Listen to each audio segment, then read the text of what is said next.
সপ্তাহের জন্য স্ট্যাটাস কো হয়েছে।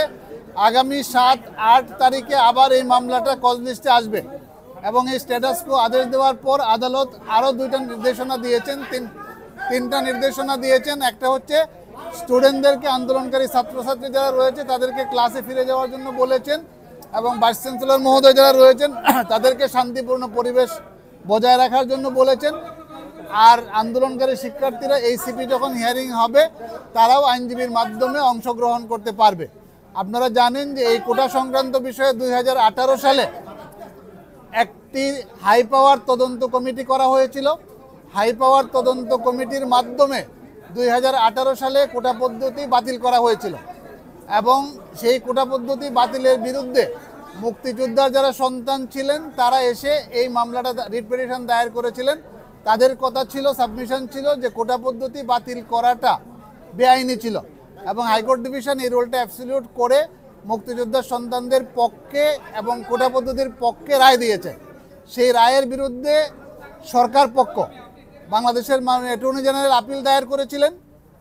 সেই আপিলটা শুনানির জন্য পেন্ডিং ছিল রায় পাওয়ার জন্য, কিন্তু বিষয়টি অত্যন্ত জনগুরুত্ব সম্পন্ন বিদায় আমরা গতকালকে 2-3 শিক্ষার্থীর পক্ষে, 2জন শিক্ষার্থী পিটিশনার হয়েছে, আরও অনেক শিক্ষার্থীরা রয়েছেন, তারা আসছেন এই পরিস্থিতি, উদ্ভূত পরিস্থিতি বিবেচনায় যে বিশ্ববিদ্যালয়ের শান্তিপূর্ণ পরিবেশ ফিরে আনা দরকার এবং যেহেতু বিষয়টি অ্যাপিলেট ডিভিশন থেকেই চূড়ান্ত নিষ্পত্তি হবে, সুতরাং অ্যাপিলেট ডিভিশন থেকে চূড়ান্ত নিষ্পত্তি না হওয়া পর্যন্ত যাতে স্থিতি অবস্থা বা একটা স্টে আদেশ থাকে, সেই জন্যই আমরা এই নিবেদন গতকালকে ফাইল করেছিলাম।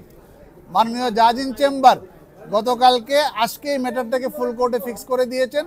আজকে ফুল কোর্টের মাননীয় প্রধান বিচারপতির নেতৃত্বে সকল বিচারপতিবৃন্দ উপস্থিত ছিলেন।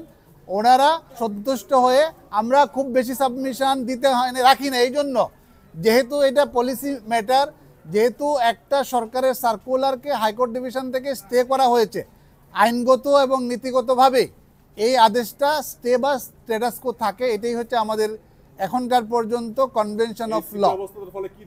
এই স্থিতি অবস্থার ফলে দাঁড়ালো হাইকোর্টের জাজমেন্টও স্থগিত থাকবে এবং যে প্রজ্ঞাপনটা বাতিল করা হয়েছে সেই প্রজ্ঞাপনটাও স্থগিত থাকবে, বাতিল থাকবে। তার মানে হচ্ছে 18 সাল থেকে যেভাবে নিয়োগ প্রক্রিয়া চলে আসছিল সেই নিয়োগ প্রক্রিয়া চলতে থাকবে। আন্দোলনকারীদের ব্যাপারে আদালত বলেছেন তাদেরকে ঘরে ক্লাসে ফিরে যাওয়ার জন্য, শান্তিপূর্ণ ব্যবস্থা বজায় রাখার জন্য, ভাইস চ্যান্সেলরদেরকে বলেছেন শান্তিপূর্ণ পরিবেশ বজায় রাখার জন্য।